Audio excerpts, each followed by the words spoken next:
Hi! In front of me is HUAWEI Mate 50 Pro, and today I would like to show you how you can use pop-up view on this HUAWEI. You need to begin by opening one of your apps that you wish to use in this view, in my case browser. Then click on this square button and click on the top right corner of your app on this little icon. As you can see, after that, I can use it in this little window over here.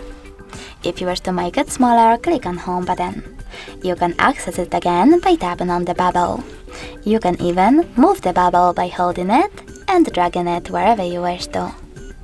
Now, if you wish to use this app, override the other one, you need to click on the other one and operate in both. In order to move your app, just hold this line and drag it.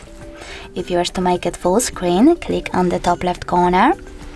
And if you wish to close it, click on the top right one.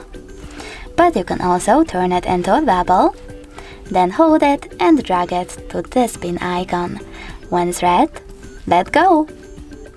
Thanks so much for watching. If you enjoyed this video, don't forget to leave a like, comment, and definitely subscribe. Bye!